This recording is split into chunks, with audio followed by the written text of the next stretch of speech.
라디오 독서실 한국인이 사랑하는 우리 문학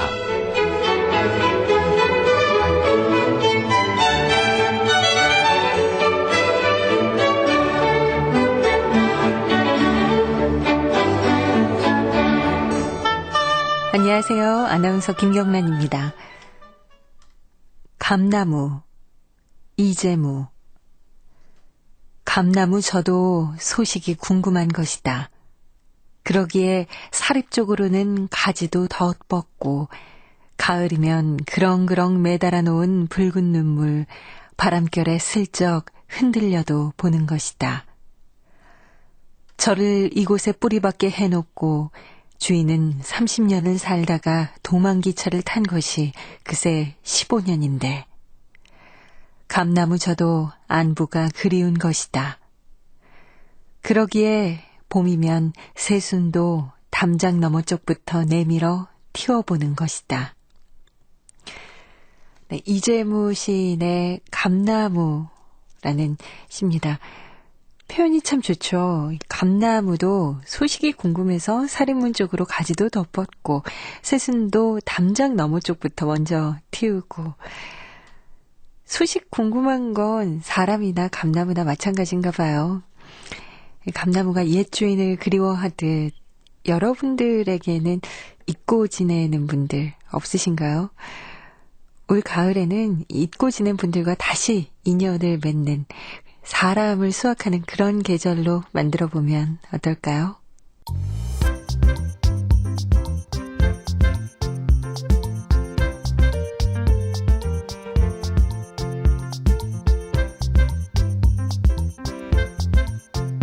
소리로 만나는 책 라디오 독서실.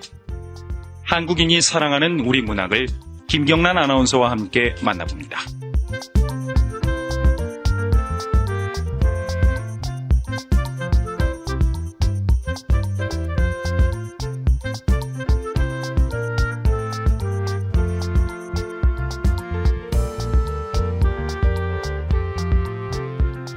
KBS 라디오 독서실 한국인이 사랑하는 우리 문학. 오늘은 이기호 작가의 햄릿 포에버를 만나봅니다.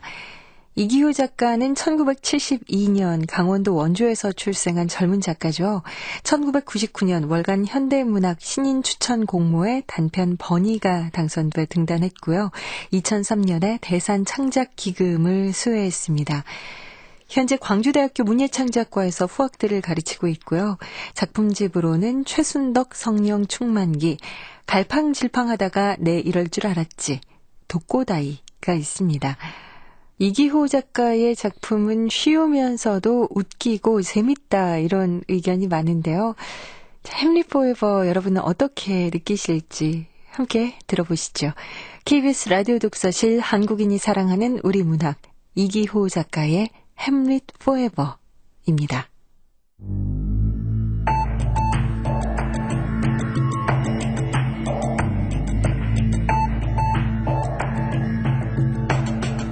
햄릿 포에버 이기호.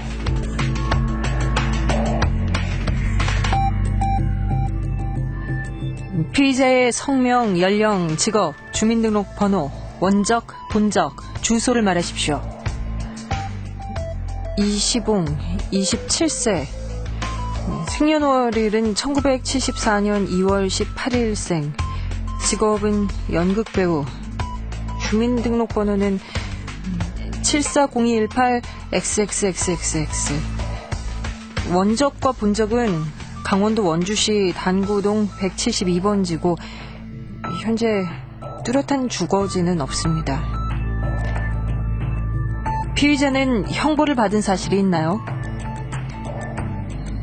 1992년 5월경에 고등학교 친구들과 함께 본드 흡입으로 인해 원주 형사지방법원에서 향정신성 의약품 관리법 위반으로 징역 1년을 선고받고 소년원에 복역한 사실이 있습니다.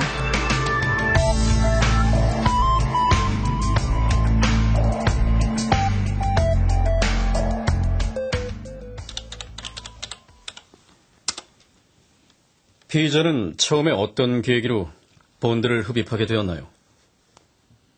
친구들이 본드를 흡입하는 과정을 우연히 목격했고 호기심 반 부러움 반으로 함께하게 됐습니다. 부러움이라면 뭐가 부러워 보였나요? 친구들은 본드를 흡입하면 몹시 즐거워 보였어요. 한 번은 친구들이 교실에서 본드를 불고 있었는데 교탁에 있던 분필 한 자루가 우연히 바닥으로 떨어졌습니다. 아이들은 그 분필을 보면서 1시간 넘게 웃었습니다. 다른 이유 없이 말이죠. 처음엔 그런 친구들이 어이없어 보였지만 한편으론 그렇게 웃을 수 있는 친구들이 부럽기도 했습니다. 피의자도 같은 증상을 보였나요? 전 그렇게 즐겁진 않았습니다. 전 그저 외롭고 쓸쓸할 때 본드를 불었죠. 사진 밖으로 튀어나온 사람들이 말을 걸어오는 게 좋았거든요. 서로 하소연도 하고 남의 흉도 보고 어느 땐 친구나 가족보다 그들이 더 친근하게 느껴질 때도 있었습니다. 피의자의 성장 과정 및 학력은 어떤가요? 예, 강원 원주시 단구동에서 이철수의 장남으로 출생해서 단구초등학교, 학성중학교를 거쳐 1992년 원주농업고등학교에서 제적됐습니다. 피의자는 정당이나 사회단체에 가입한 사실이 있나요? 정당엔 가입한 사실이 없고 1996년 3월 극단에 입사해서 지금도 그곳 직원으로 근무하고 있습니다. 피의자가 속한 극단의 성격은 어떤가요? 대학로에 소극장을 가진 극단으로 대표 겸 연출가의 차서와 여성이고 올해 36세예요. 1년에 한두 차례 공연을 하고 나머지 기간은 극장을 빌려주고 수입을 올리는 그런 평범한 극단입니다. 피의자는 차서화를 어떻게 알게 되었나요? 소년원에서 만기 출소 후 원주농고 연극반 담당 선생님의 소개로 차서화의 극단에 기능직으로 들어가게 됐습니다. 연봉 360만 원 받고요. 1996년 극단 입단 후부터 현재까지의 생활을 상술하십시오. 예, 낮엔 주로 티켓팅을 하면서 대학로 곳곳을 누볐고 그 후엔 조명기사 보조, 무대감독 보조, 분장 보조, 음향기사 보조 등을 했습니다. 간간히 대사 없는 단역 배우로 창이나 신문을 들고 무대 위에 서 있기도 했죠. 일전엔 얼굴에 괴종식의 모형을 뒤집어 쓰고 무대에 올라가서 30여 분간 혀로 입천장을 튕겨서 초침소리 내는 그런 역할을 하기도 했습니다.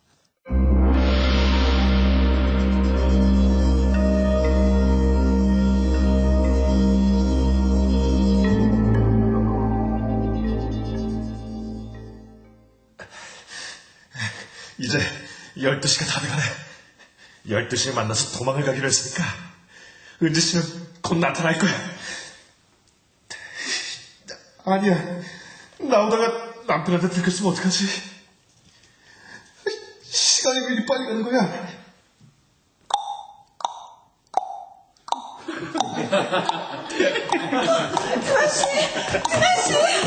은지!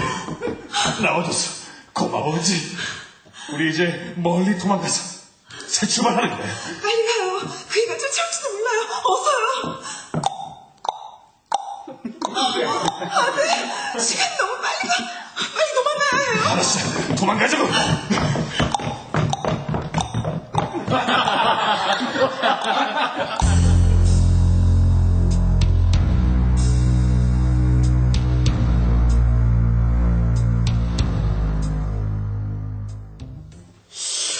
혀로 입천장을 튕겨서 초침 소리를 내려면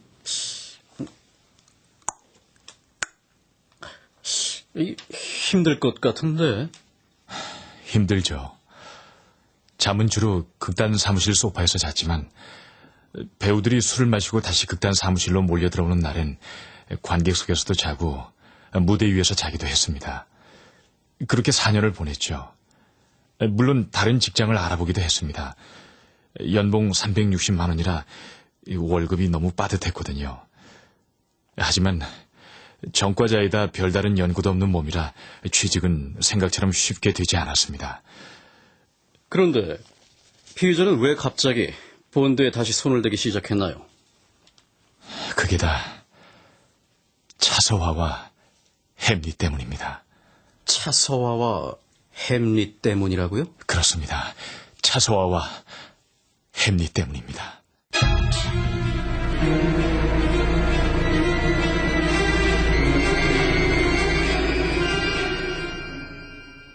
자, 다들 이쪽으로 와보세요. 3월에 우리 극단에서 햄릿 2000을 공연하기로 했습니다. 극본과 연출은 제가 맡습니다. 햄릿 2000은 제가 극단에 몸담은 일에 가장 큰 규모의 연극이 될 겁니다. 이번 공연 실패하면 극단 운영은 물론 소극장 운영까지 심각하게 고려해야 될 거예요. 대표님, 극단에 존폐가 걸려있는 작품이라면은 왜 하필 햄릿입니까? 차라리 뮤지컬 하는 게 좋지 않을까요? 그래요. 뮤지컬이나 아크그라면 적어도 손해는 안 본대요. 칼이나 극자로 도마를 두들겨 패는 공연은 어때요? 어떻게 예술을 돈으로만 따집니까? 흥행, 물론 중요하죠.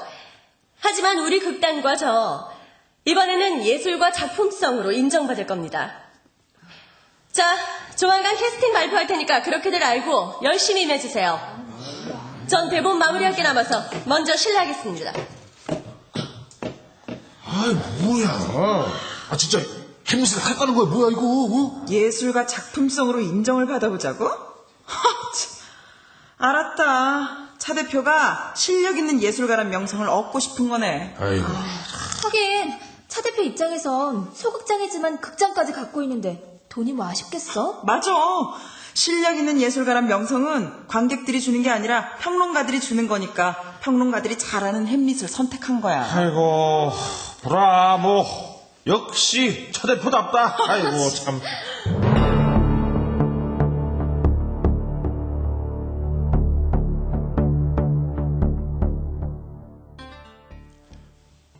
우린 그렇게 햄릿 2000 공연 연습에 들어갔습니다. 2000이란 숫자가 붙었지만 원작하고 다른 건 별로 없었습니다. 제작비 때문에 의상만 현대화시켰을 뿐이죠. 극단 사람들은 지루하게 공연 연습에 임했지만 전 그 연습이 무척이나 신났습니다. 제게도 배역이 주어졌기 때문이죠. 예전처럼 대사 없이 멀뚱하니 서 있는 역할이 아닌 대사가 주어진 커튼 굴 때도 여러 배우들과 함께 서서 박수를 받는 노르웨이 왕자 포틴브라스의 역할이었죠. 비록 마지막 장면에 뛰어들어가서 교만한 죽음의 신 같으니 지하에 내 영원한 암실 속에서 무슨 향연이라도 열겠다는 거냐? 이렇다 수많은 귀인들을 한 칼로 참혹하게 쓰러뜨리다니.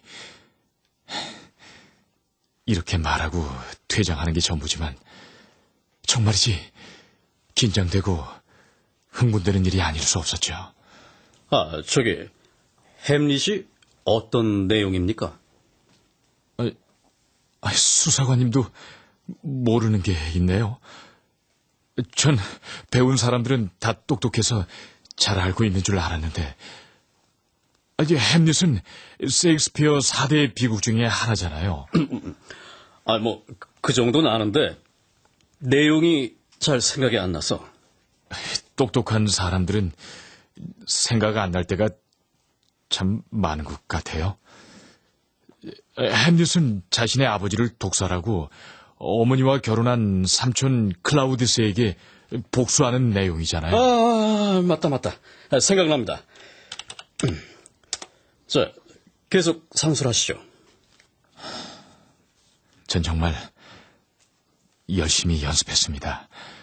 낮엔 무대며 의상 준비하러 뛰어다니고 밤엔 볼펜을 입에 물고 발음도 교정하고 선배 배우들에게 부탁해서 동작선도 다시 익히고 아무튼 제 인생 중 무언가에 가장 열중했던 시기였습니다. 한데 전 그 배역에서 중도 탈락하고 말았죠. 차서화 때문에요.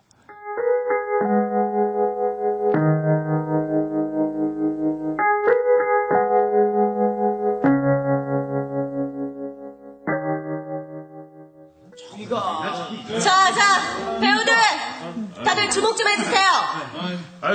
대표님. 여기 회식 좀 해야 되는 거 아니에요, 회식? 네? 매일 강행군으로 연습만 했더니까 체력이 좀 떨어지네요. 그러죠 뭐. 그 전에 수정할 게 있어요. 이시봉 씨, 거기 새로 가져온 대본 배우들한테 하나씩 나눠주세요. 예, 대표님. 자, 여기. 예, 자, 하나씩 받으세요.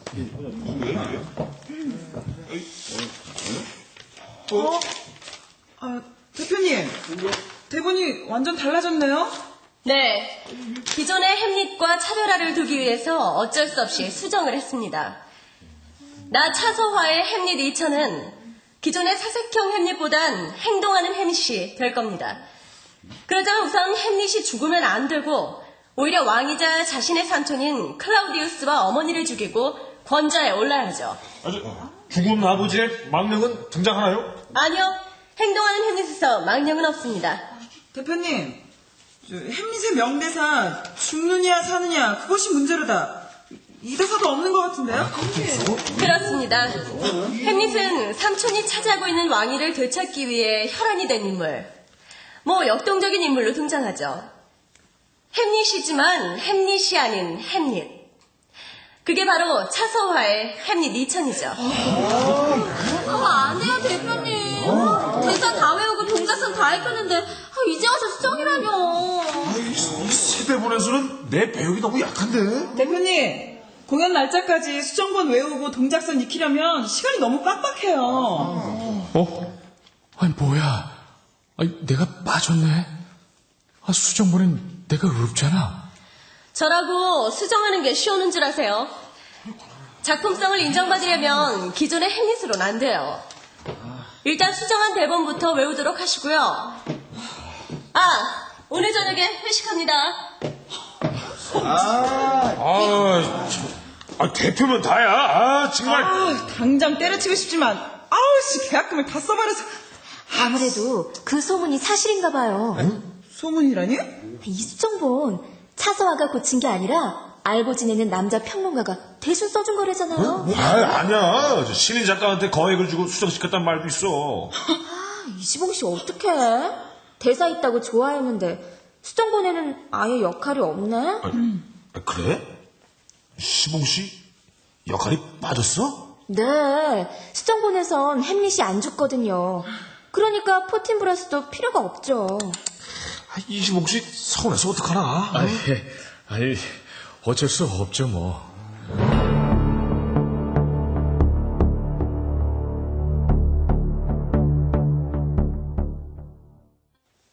그럼 배역에서 제외된 허탈감 때문에 본드를 다시 흡입하게 됐다는 겁니까? 물론 실망한 건 사실입니다. 그 후 멍청이 못질을 하다가 손을 다치기도 했고 할로겐 램프를 깨트린 적도 있었으니까요. 하지만 결코 의도적으로 본드에 손을 댄 건 아닙니다. 그저 우연한 계기에 본드 냄새를 맡게 됐고 저도 모르게 환각 상태에 이르게 된 것이죠. 그때 당시의 상황을 상술하십시오. 공연 연습 중에 햄릿의 칼이 부러지는 일이 생겼습니다. 청계천에서 사온 소품이었는데 차서화가 제게 그 칼을 수리하도록 지시했죠. 칼의 재질이 플라스틱이었기 때문에 어쩔 수 없이 본드를 사용할 수밖에 없었습니다. 전 무대 바로 밑구석에서 본드를 빨리 굳게 하기 위해 연신 입으로 불어댔죠.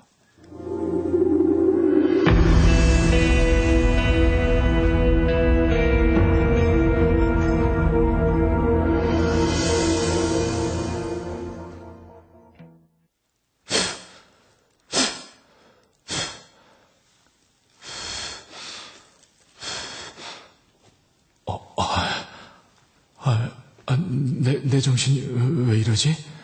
이시봉 씨 아직 멀었어요? 빨리 좀 해봐요. 예.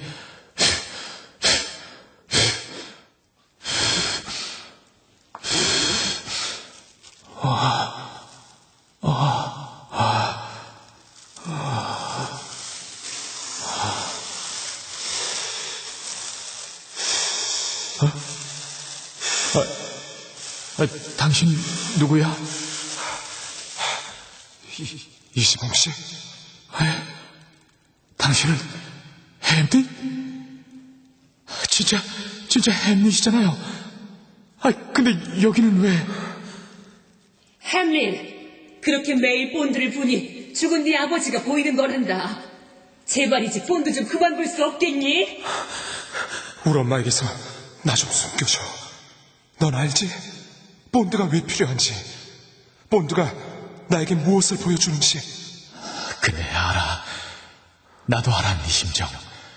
끊임없이 속의 것이 울렁대고 무언가 북받치고 까닭없이 서러워지는 그런 느낌. 나도 안다고.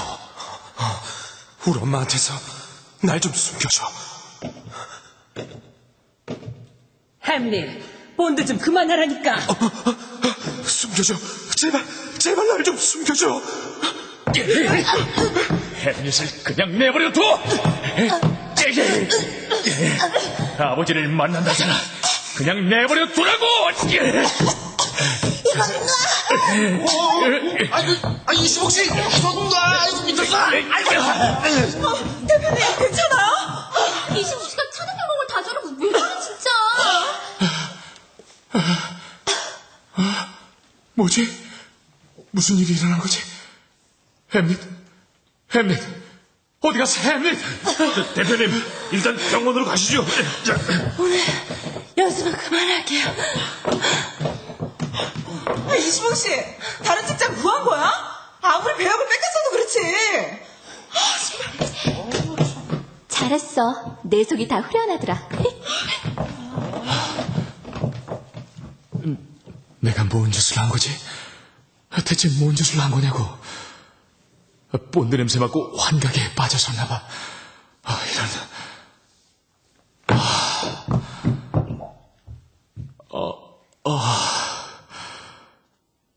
이런 내신세도 참. 이것도 오늘로서 마지막이네. 곧 쫓겨나겠지. 어머니는, 동생은, 여기서 나가면 어디로 가지? 정과가 있는 날 받아줄 때가 있을까? 나도 웃고 싶다. 옛날 친구들처럼 웃고 싶어.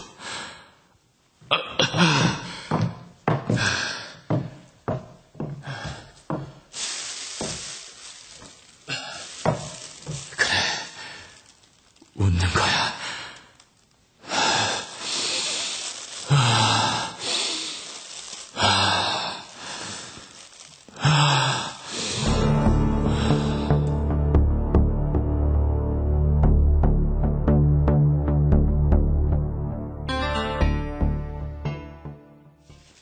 그때부터 본격적으로 본드를 불었습니까? 네. 그날 밤 전 무대 위에서 본드를 불었습니다. 제 바로 앞엔 본드와 비닐봉지, 그리고 자서와가 고치기 전에 대본이 놓여 있었죠. 대본 한 번 보고 본드 한 번 불고, 대본 한 장 읽고 본드 한 호흡 들이마시고. 교만한 죽음의 신 같으니. 지하에 내 영원한 남실 속에서 무슨 향연이라도 열겠다는 거냐?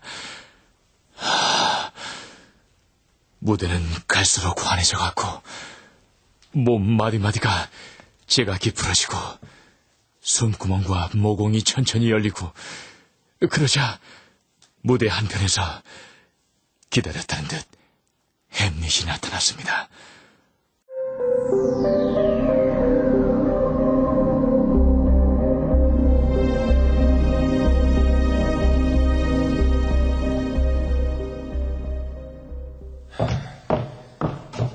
미치. 본드를 왜 부냐고? 나도 외롭고 쓸쓸해.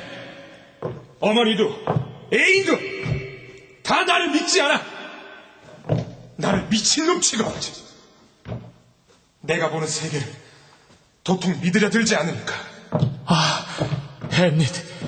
그래.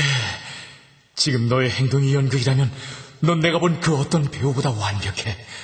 발음과 동작선, 표정, 손짓 하나까지 완벽하다고. 관객들만이 날 믿어주었어. 나는 관객들과 함께 죽은 아버지의 망령을 보았으니까. 그땐 그렇게 외롭지 않았어. 헌데 이젠 외롭고 쓸쓸해. 햄릿? 이시봉, 넌 너희 대본이 어떻다고 생각해? 우리 대본? 난 너희 대본만 생각하면 자다가도 벌떡벌떡 일어나거든. 울컥 화가 치밀거든. 날 그렇게 망가뜨려도 되는 거냐? 지금 네가 들고 있는 그거 대본이지. 이리 줘봐.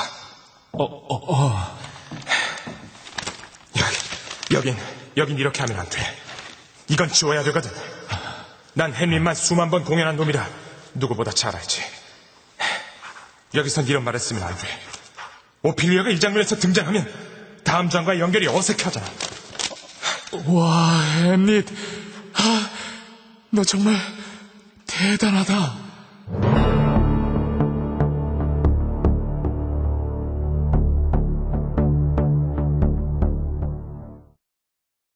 햄릿은 오랜 시간 동안 극본을 수정해 줬습니다. 그러다 햄릿은 마지막으로 이런 말을 남기고 무대 저편으로 사라졌죠. 너희들이 아무리 내 아버지의 망령을 없애려 해도 내 아버지의 그림자가 나를 떠날 것 같아? 그게 생판 거짓말 같냐고. 봐, 또 저기 앉아서 너와 나의 대화를 엿듣고 있잖아. 저 시선 말이야. 저 눈길. 전 천천히 햄릿이 손으로 가리킨 곳을 바라봤습니다. 그곳은 관객석 한 귀퉁이였죠. 어둠으로 둘러싸인 그곳. 그곳은 놀랍게도 차서와가 앉아 있었습니다. 극단 대표 차서와 씨 말인가요? 네. 처음엔 차서와의 모습 또한 환상이라고 생각했죠. 그런데 그녀가 다가와 묻더군요. 아까 극장에서 왜 그랬냐고. 전 어차피 쫓겨날 거라고 생각하니 차서와가 두렵지 않았어요. 그래서 제가 본 모든 것을 얘기했죠. 실제 햄릿이 나에게 나타난 일과 햄릿이 지적한 우리 연극의 문제점까지. 햄릿이 고친 대본을 그녀의 눈앞에서 흔들며 목소리를 높이기도 했습니다. 햄릿을 저렇게 엉망진창으로 만들어서야 되겠느냐. 그에게 아버지를 돌려줘라. 차서와는 빨간 펜으로 난도질 당한 대본을 오랫동안 천천히 읽어나갔습니다. 그리고 그 대본을 자기가 가져가도 되겠느냐고 물어봤죠. 그 대본은 정말 좋았습니다. 당연하죠. 그 대본은 햄릿이 쓴 거니까요. 배우 캐스팅은 크게 변하지 않았습니다. 단지 한 사람만 더 추가됐을 뿐이죠. 그 한 사람이 바로 피의자였군요. 맞습니다. 전 당당하게 다시 배역을 따냈습니다. 예전에 맡았던 노르웨이 왕자 포틴브라스처럼 끝에 잠깐 나왔다 곧바로 퇴장하는 단역이 아닌 극 전반에 출연하는 주연급이었죠. 좋습니다. 피의자의 본드 흡입 과정에 대해서 계속 상술하십시오. 대본이 좋다고 다 훌륭한 연극이 되는 것은 아닙니다. 당연하죠. 그걸 어떻게 그려내는가에 따라서 많은 차이가 있는 것이죠. 그 누구보다 답답하고 속상한 사람은 바로 저였습니다. 전 어쨌든 신인 배우였으니까요. 무대에 제대로 서보지도 못한 제가 대사 한마디 없이 눈짓 몸짓만으로 연기한다는 것은 무림에 틀림없었습니다. 그렇다고 마땅히 도움받을 사람이 있는 것도 아니었죠. 그나마 절 도와주었던 이는 역시 햄릿이었습니다. 진짜 햄릿 말입니다. 계속 본드를 했다는 뜻으로 해석해도 되겠습니까? 어쩔 수 없었습니다. 햄릿을 만나야 했으니까요. 햄릿을 만나면서 제 연기는 확실히 좋아졌고 그걸 차서와가 눈치챈 겁니다. 그날도 무대 위에서 햄릿을 불러내서 연습을 하고 있는데 차서와가 객석에 앉아서 숨죽인 채 절 노려보고 있었죠. 그리고는 천천히 무대 위로 올라왔습니다.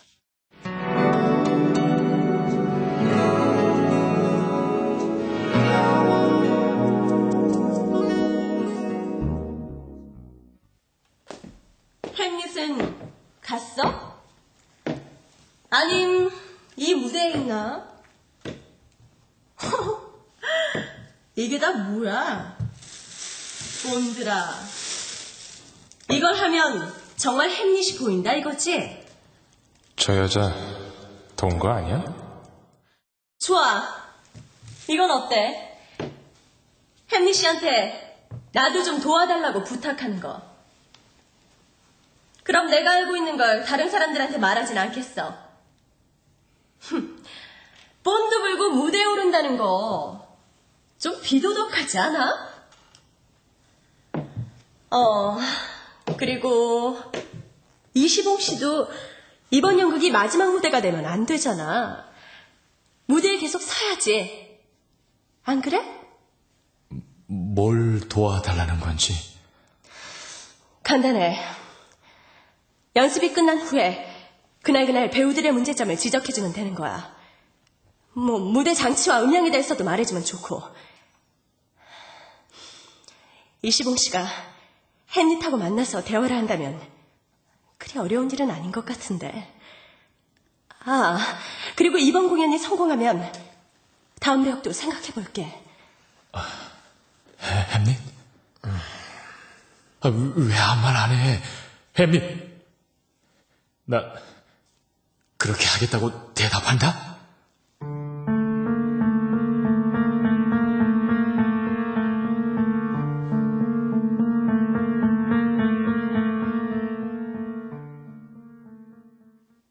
전 차서와의 제안을 받아들였습니다.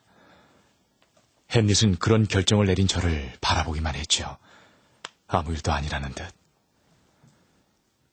다음 날부터 전 햄릿이 우리 연극에 대해서 하는 말을 종이에 적어서 차서와에게 꼬박꼬박 전달했습니다.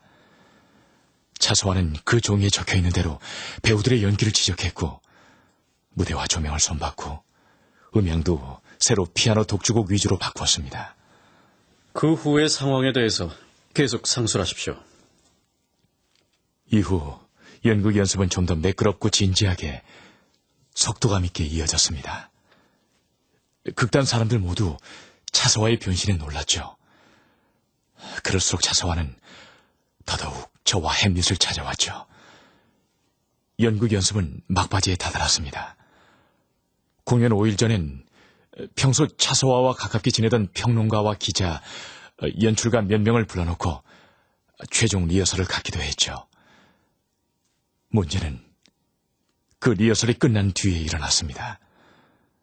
평론가들과 연출가들은 그런 우리에게 찬사를 보냈고 연극의 성공을 예견해 주었습니다.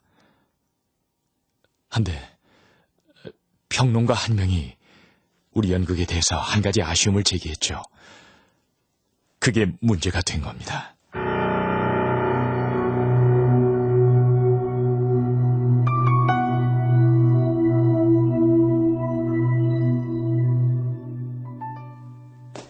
이시봉 씨, 햄릿하고 연습 중인가? 예, 대표님. 저기 말이야, 오늘 기자들하고 평론가들 불러놓고 최종 리허설 했잖아. 거기서 평론가 한 사람이 그러더라고. 뭐라고 했는데요? 다 좋은데 망령 캐릭터가 좀 아쉽다네. 햄릿을 줄고 따라다니고 감시하는 건 좋은데 계속 침묵하는 것보다 뭔가 한마디 하는 게 좋을 것 같다는 거야. 그래야 햄릿 캐릭터도 살고. 그래서 햄릿한테 물어보라고요? 왜 햄릿의 아버지는 침묵만 하는지, 대사를 넣어야 한다면 어떤 대사를 넣으면 좋을지 물어봐줘. 예, 그럴게요.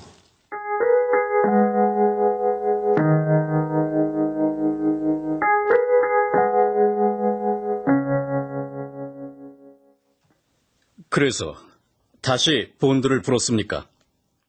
예. 그런데 이상하게 햄릿이 나타나지 않았습니다. 30mm짜리 돼지본드 2개를 내리불어도 햄릿의 모습은 나타나지 않는 겁니다. 애가 타는 건 저뿐만이 아니었죠. 차소와는 비닐봉지에 연신 본드를 부으며 어서 빨리 햄릿이 나타나길 바랐습니다.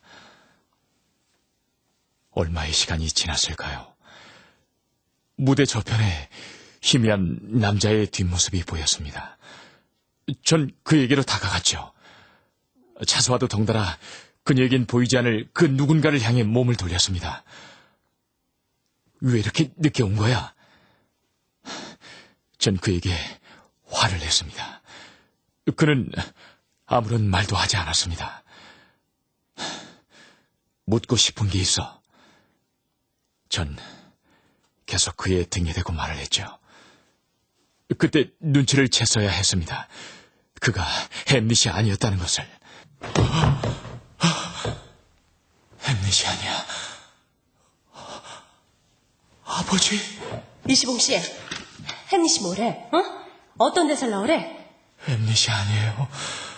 햄릿이 아니었다고요? 무슨 소리야? 만나는 걸 분명히 느꼈는데. 말하라고! 햄릿이 무슨 말을 했는지, 망령이 무슨 말을 해야 하는지 말해.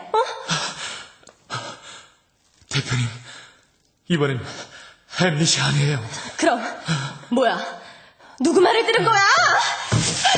좋아, 그럼 다시 해서 햄릿한테 물어보란 말이야. 싫어. 나는 본드가 무서워. 몰라고. 어서 햄릿을 만나야 될 거 아니야. 어서. 싫어요. 나는 환상에 빠지는 게 두렵다고요. 햄릿을 만나야 한다니까. 나한테 왜 이래, 왜? 에이씨! 네가 직접 물어보면 되잖아. 왜 이래? 네가 직접 물어보란 말이야. 난 환상에 빠져 만나고 싶지 않은 사람들을 만나는 거 싫다고.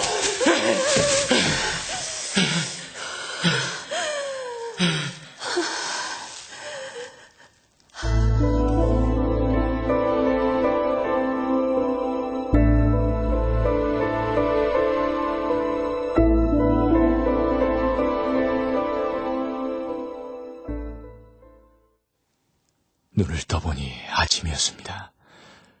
그리고 봤지요. 무대 한쪽 기둥에 등을 기댄 채 앉아있는 차서와를요. 흐릿한 눈동자는 어젯밤 그대로 변함이 없었으나 양손은 모두 자신의 머리카락을 거칠게 움켜쥔 채 그렇게 잠들어 있는 차서와를요. 그녀에게 다가갈수록 본드 냄새는 더더욱 심하게 풍겨왔죠.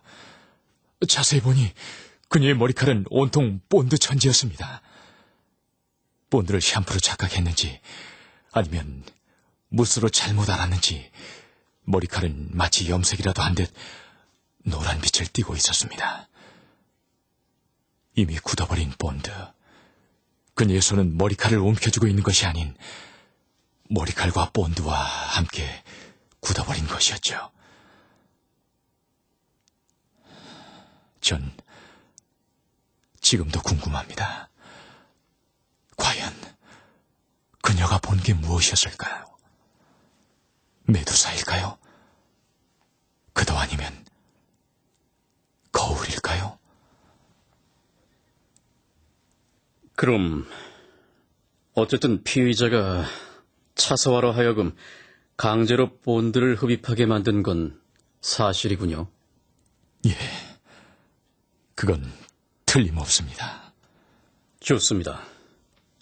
더 할 말이나 유리한 증거가 있나요? 없습니다.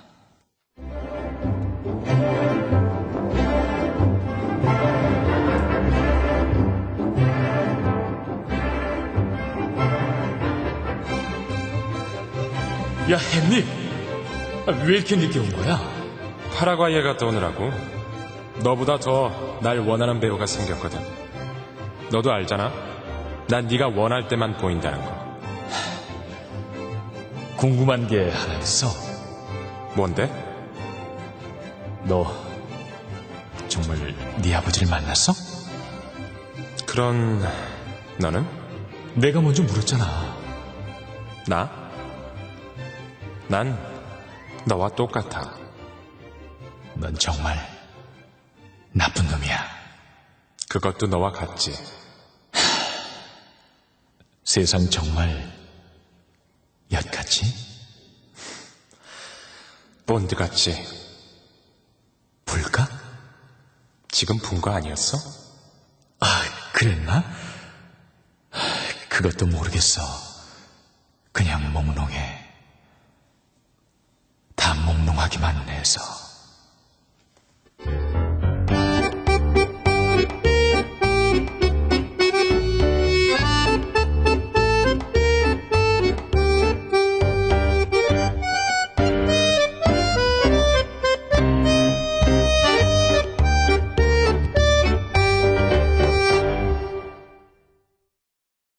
햄릿 포에버 함께 들어봤습니다. 이기호 작가 지금 전화 연결돼 있는데요. 만나볼게요. 안녕하세요. 네, 안녕하세요. 예, 반갑습니다. 네, 반갑습니다. 네, 저희가 이제 햄릿 포에버 함께 들어봤어요. 그 마지막에 이시봉과 햄릿의 대화로 끝을 맺으셨어요. 네. 어떤 분들은 이걸 두고 기막힌 반전이다라고 느끼시는 분들도 있는데 마지막에 이런 시도 하신 거는 어떤 이유에서였을지가 궁금해지네요.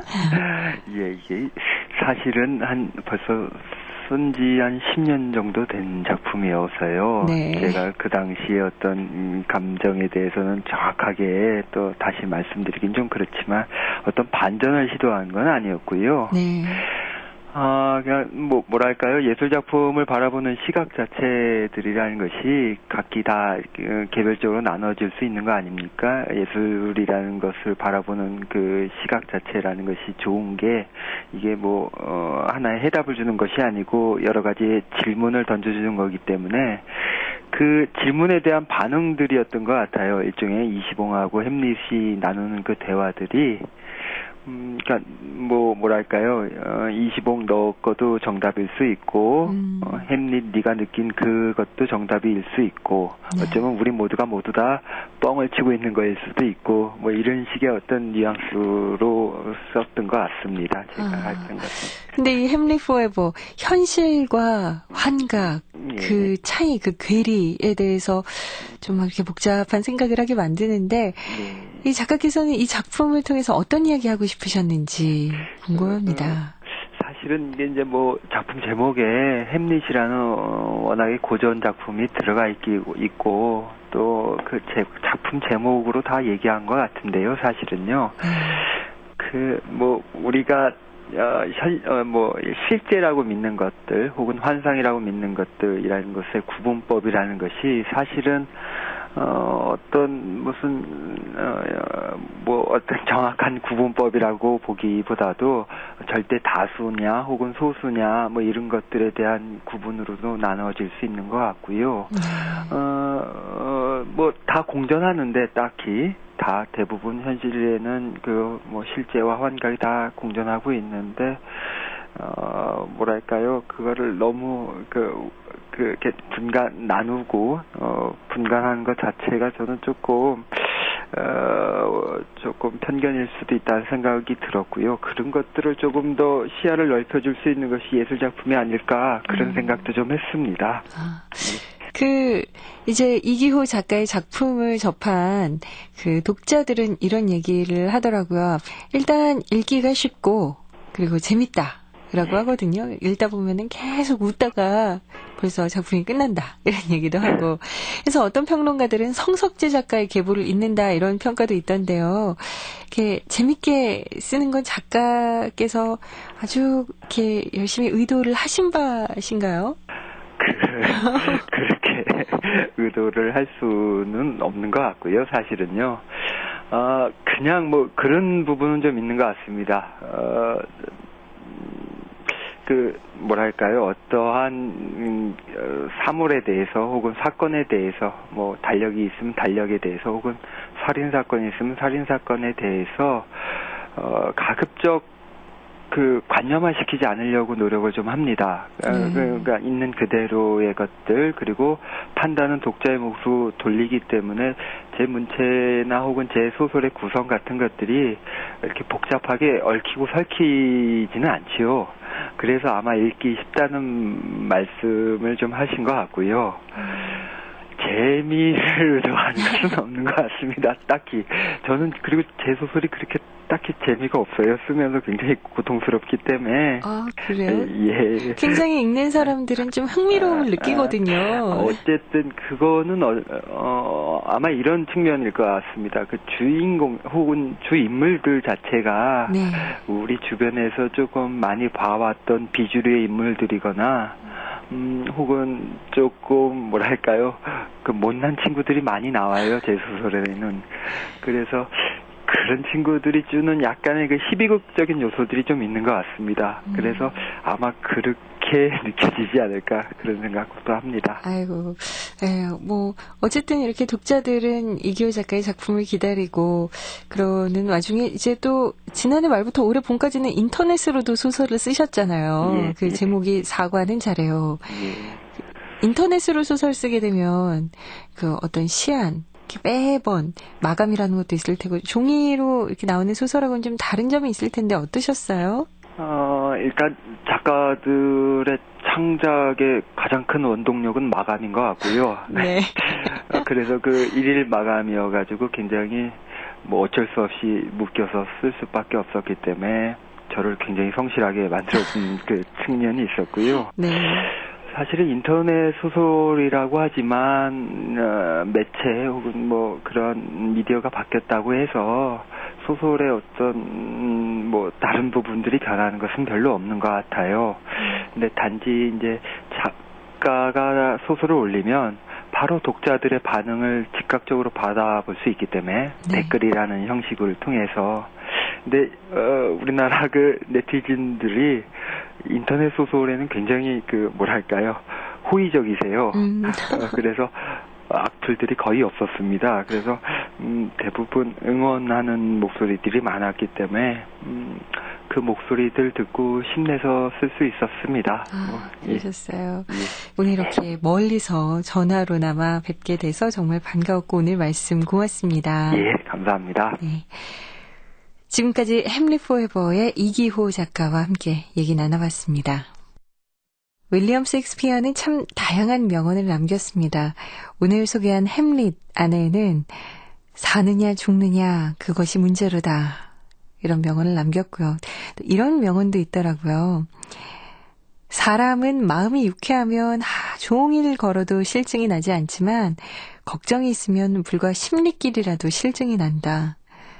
인생의 행로도 이와 마찬가지로 항상 밝고 유쾌한 마음을 가지고 걷지 않으면 안 된다. 여러분 힘차게 출발하시고요. 지금까지 이기호 작가의 햄릿 포에버 편, 음악 최현석, 효과 안익수, 노동걸, 김기평, 기술 이흥규, 극본 서현희, 제작 박기환, 장효선, 진행의 김경란이었습니다.